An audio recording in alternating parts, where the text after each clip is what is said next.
Everyone, welcome to Master Cherry Mom YouTube channel. So आज की जो वीडियो है हमारी वो है प्री क्लैम्सिया पर। तो वीडियो को स्टार्ट करने से पहले चैनल को सब्सक्राइब कीजिए, वीडियोस को लाइक करिए और शेयर करिए, और मेरी जितनी भी पहले की वीडियोस हैं उनको जरूर देखिए और शेयर भी करिए, आपके लिए बहुत यूजफुल रहेंगी वो। तो चलिए स्टार्ट करते हैं प्री क्लैम्सिया। सो सबसे पहले मैं ये बताना चाहूंगी कि एक नॉर्मल बीपी होता है, हाई बीपी होता है, ठीक है। तो नॉर्मल ब्लड प्रेशर का जो रेंज होता है वो आप 80/120 कह लीजिए, और जो हाई ब्लड प्रेशर होता है आप उसको 90/140 का ब्लड प्रेशर हाई माना जाता है, ठीक है। तो अब हम स्टार्ट करते हैं व्हाट इज प्री क्लैम्सिया। प्री क्लैम्सिया क्या होता है? जैसे हाई ब्लड प्रेशर होता है, जिसे हम मेडिकल टर्म्स में हाइपरटेंशन भी कह देते हैं।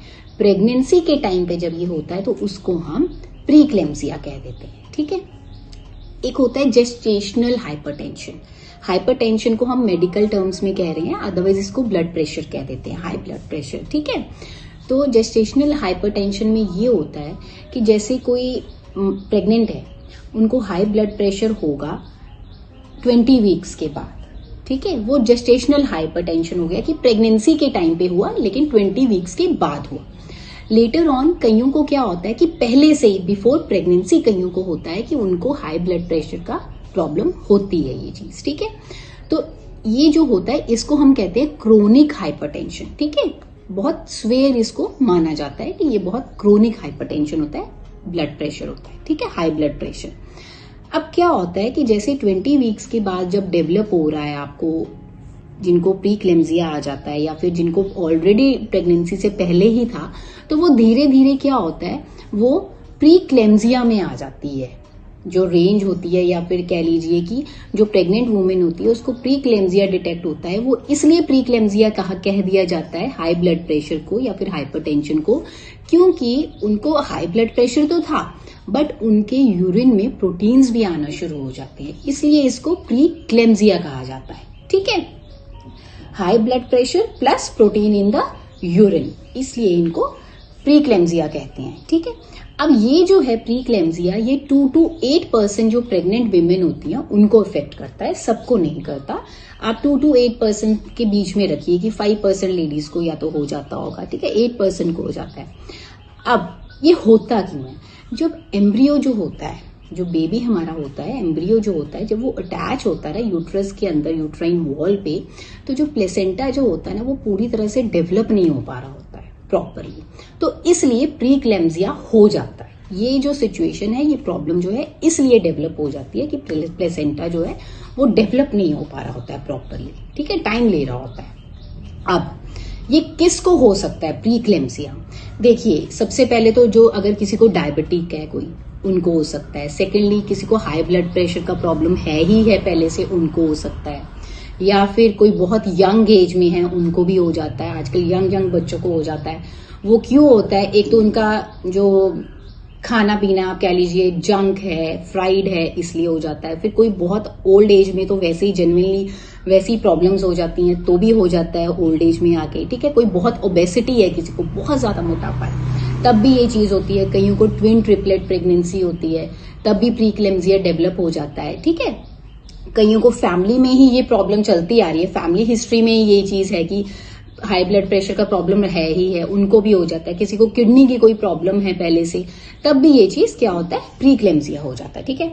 अब प्री क्लैम्सिया अगर प्रेग्नेंट को, किसी विमेन को डेवलप हो रहा है या फिर हो चुका है, तो उसके सिम्टम्स क्या होते हैं? जैसे हाई ब्लड प्रेशर भी जिनको होता है, तो प्री क्लैम्सिया हो जाए लेटर ऑन, तो क्या सिम्टम्स आते हैं उस प्रेग्नेंट वुमेन में?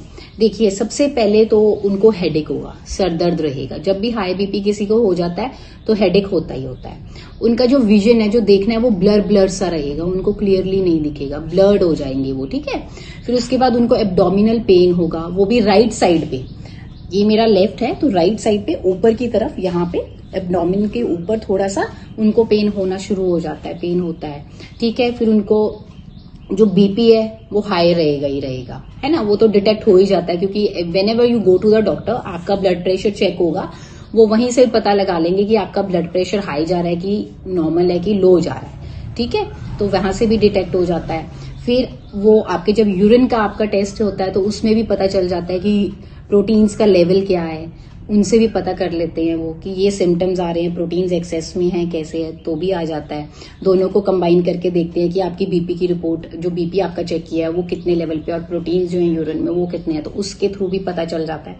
फिर जो आपके कई प्रेग्नेंट लेडीज होती हैं जिनको स्वेलिंग हो जाती है ना, हाथ पैरों पे, तो इसमें भी स्वेलिंग आती है, पर वो ऐसी स्वेलिंग नहीं होती जो नॉर्मल होती है, ये थोड़ी एक्सेस में स्वेलिंग हो जाती है। ठीक है, तो ये हो गया कि क्या क्या इससे अफेक्ट होता है प्रेग्नेंट लेडी के ऊपर। ठीक है, अब इसके बाद अब ये देखिए ये कहाँ कहाँ अफेक्ट करता है। ठीक है, अब ये देखो, सबसे पहले तो मैं बात करूंगी कि पहले तो मैं प्रेग्नेंट विमेन की बात करती हूँ कि सबसे पहले तो उनको ही फर्क पड़ना शुरू हो जाता है, क्योंकि क्या होता है समटाइम्स कईयों को बहुत ज्यादा अगर ये डेवलप हो जाती है प्रॉब्लम, बहुत एक्सेस में हाई जाता है, तो उनको ब्लीडिंग भी हो सकती है, उनका थोड़ा माइंड में भी इफेक्ट हो सकता है। ठीक है, उसके बाद बेबी पे बहुत इफेक्ट होता है, प्री टर्म डिलीवरी हो जाती है, लेबर पेन्स पहले स्टार्ट हो जाते हैं, या फिर डिलीवरी पहले करनी पड़ती है, वो भी सजेरियन डिलीवरीज होती है, फिर नॉर्मल बहुत कम चांसेस हो जाते हैं। ठीक है, उसके बाद बेबी की डेथ भी हो सकती है अगर किसी को प्रॉब्लम होती है, किसी मदर को वैसे। ठीक है, उसके बाद बेबी की ग्रोथ बहुत कम हो जाती है, ग्रोथ पे इफेक्ट पड़ता है, वो धीरे जिस हिसाब से उसका ग्रोथ होना चाहिए वो नहीं होता है। फिर किडनीज पे इफेक्ट हो जाता है, लिवर पे, फिर जो ब्लड वेसल्स होती हैं ब्रेन में उन पे इफेक्ट पड़ जाता है मदर की। ठीक है, तो मदर के ब्रेन पे भी इस पे बहुत ज्यादा इफेक्ट पड़ता है। अब इसको डायग्नोज कैसे किया जाता है? जब हमारा एंटी स्कैन होता है, जो हमारा 3rd मंथ में होता है, 12 वीक्स के बाद होता है, या फिर 12 वीक्स में आप कह सकते हैं, तो उसमें क्या होता है कि जब एंटी स्कैन में यूट्राइन आर्टरी ड्रॉपलर होता है, उसके थ्रू इसको डिटेक्ट करते हैं। उसमें ये चीज देखी जाती है कि जो बच्चा है उसको ब्लड सप्लाई जो है वो उसको यूट्राइन के थ्रू हो रही है, कैसे हो रही है, वहां से वो जज करते हैं कि कितने चांसेस हैं कि इनको later on pre-eclampsia further develop होगा कि नहीं, वो ऐसे डिटेक्ट होता है। ठीक है, प्रीक्लेम्सिया की ऐसे चांसेस देखे जाते हैं। अब इसका ट्रीटमेंट क्या है? सबसे पहले तो देखो रेगुलर चेकअप्स होने चाहिए आपके। ठीक है, आपने प्रॉपर रेस्ट लेनी है, ऐसे नहीं करना है कि प्रॉब्लम भी है आपको हाई ब्लड प्रेशर का और आप फिर भी काम पे लगे हुए हो, टेंशन भी ले रहे हो। नहीं, टेंशन बिल्कुल नहीं लेनी, आपने प्रेगनेंसी में फ्री माइंड रहना है, खुश रहना है।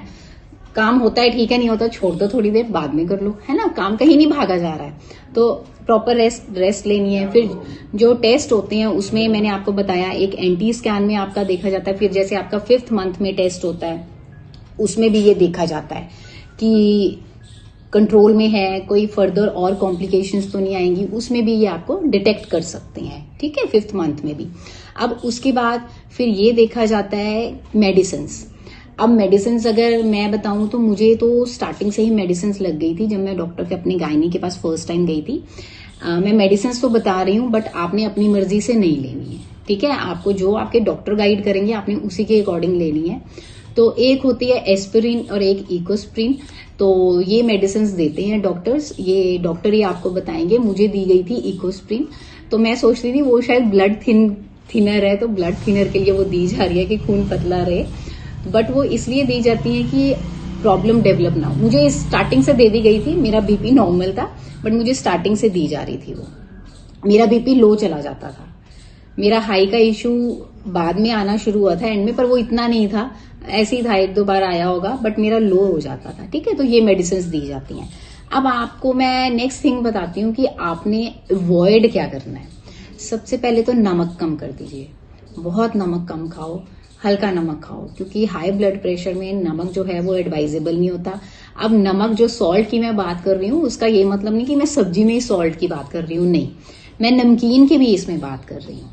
जैसे चाय के साथ नमकीन ले लेते हैं हम, वैसे ही खा लेते हैं ना, वो चीज मत करिए। कुछ लोगों को हैबिट होती है सैलेड के ऊपर से नमक डालने की, वो मत डालिए आप। ठीक है, उसके बाद जंक फूड मत खाइए, बाहर का बिल्कुल मत खाओ, फ्राइड मत खाओ, फ्राइड भी बहुत गलत है हाई ब्लड प्रेशर में। ठीक है, वो भी मत खाइए। प्रोसेस्ड फूड मत खाइए, जिसको रेफ्रिजरेट किया होता है, आप उसको फ्राई करके बिल्कुल मत खाओ, बाहर का खाओ मत, है ना। फिर उसके बाद आपने स्ट्रेस फ्री रहना है, टेंशन नहीं लेनी है क्या प्रॉब्लम हो रही है क्या नहीं, टेंशन लो ही ना। इन 9 मंथ्स में भूल जाओ कि आपने टेंशन लेनी है, आपको पता ही नहीं है क्या हो रहा है, आगे पीछे छोड़ दो उस चीज को, फिर रेस्ट लेनी है प्रॉपर, ठीक है। तो इन चीजों का आपने ध्यान रखना है। And last but not the least, आपका वाटर इनटेक बहुत अच्छा होना चाहिए। आपका वाटर इनटेक दिन में कम से कम 3 लीटर्स तो होना ही चाहिए। उसमें आप कोकोनट वाटर इंक्लूड कर लीजिए, पानी भी इंक्लूड कर लीजिए, लेमन वाटर भी ले लीजिए, ठीक है। अच्छा, अगर आप लेमन वाटर लेते हैं, जैसे अगर मेरा बीपी लो हो जाता था तो मैं क्या करती थी कि अगर किसी को लेना भी है नींबू पानी, तो नींबू पानी ले रहे हैं तो उसमें मैं सिर्फ भुना हुआ जीरा डालती थी और मैं हल्का सा नमक, काला ब्लैक सॉल्ट डालती थी, चीनी नहीं डालती थी कि मुझे शुगर ना हो जाए। तो आप चाहें तो नमक अवॉइड भी कर सकती हैं, आप नींबू और चीनी डाल लीजिए हल्की सी, है ना। आइए आप देखिए कि आपको किस चीज से प्रॉब्लम हो सकती है या फिर आ रही है, तो आपने उस चीज को अवॉइड करना है, तो आप ऐसे भी कर सकते हैं। अब मैं आपको बताती हूँ कि आप इसमें नेक्स्ट जो चीज मेन आती है वो है डाइट, कि आप इसमें क्या डाइट लें। सबसे पहले तो होम कुक्ड फूड, घर का खाना खाइए। घर के खाने में फ्राइड अवॉइड करिए। हुआ आपने, अगर आपका दिल बहुत ही कर रहा है तो 3 महीनों में एक बार खा लो, इससे ज्यादा मत खाओ, ठीक है। फ्राइड मत खाइए डेली, या फिर इवन परांठे भी जो घी लगा के हम बनाते हैं उनको भी अवॉइड करिएगा, ठीक है। तो फ्रूट्स खाने हैं आपने, वेजिटेबल्स खाने हैं, घर का खाना खाना है, ठीक है। फिर उसके साथ साथ आपने ये ध्यान रखना है कि जो विटामिन सी के जो फूड्स होते हैं, जैसे फ्रूट्स हैं, ऑरेंज है, मौसमी है, आपने ये बहुत खाने हैं, ये बहुत कंज्यूम करिए, ठीक है। जो भी सीजन का फ्रूट है उसको खाओ, बट अगर आप ऑरेंज खा रहे हैं, मौसमी खा रहे हैं, तो नमक मत लगाओ यार, है ना। फिर वो ऊपर से नमक डालने की बात आ जाएगी। फॉर एग्जाम्पल अगर मैं आपको बात बताती हूँ, जैसे अगर मैं खाना बना रही हूँ, उसमें अगर सब्जी है उसमें कम नमक है दाल सब्जी में, तो मैं अपने में कभी भी नमक ऊपर से नहीं डालती। जो मर्जी घर में डाल ले, बट मैं नहीं डालती हूँ। आगे मैंने अपने बेबी को भी यही हैबिट रखी है कि ऊपर से नमक नहीं डालना, जितना पहले डल चुका है बस वो मोर देन एनफ है, दैट्स इट, ठीक है। फिर उसके बाद आपने वो खाना खाना है जिसमें आयरन बहुत ज्यादा है, जैसे स्पिनच हो गया, फिर आप कह लीजिए आयरन की आपको टैबलेट्स भी दी जाएंगी, ठीक है। चुकंदर हो गया, बीटरूट, वो भी आप खा सकते हैं, ठीक है। तो इन चीजों का आपने ध्यान रखना है। तो ऐसे आप अवॉइड कर सकते हैं प्रीक्लेम्जिया को, फर्दर आगे अफेक्ट ना करे आपको और आपके बेबी को। तो आई होप आपके लिए ये वीडियो यूजफुल रही होगी। मिलते हैं नेक्स्ट वीडियो में। जाने से पहले चैनल को सब्सक्राइब कीजिए, वीडियोस को लाइक करिए और शेयर करिए, और मेरी बाकी वीडियोस को भी देखिए, वो भी बहुत यूजफुल होंगी। कोई आपको क्वेरी हो तो आप कमेंट सेक्शन में मुझे पूछ सकते हैं। मिलते हैं नेक्स्ट वीडियो में। Till then take care, bye bye and thank you.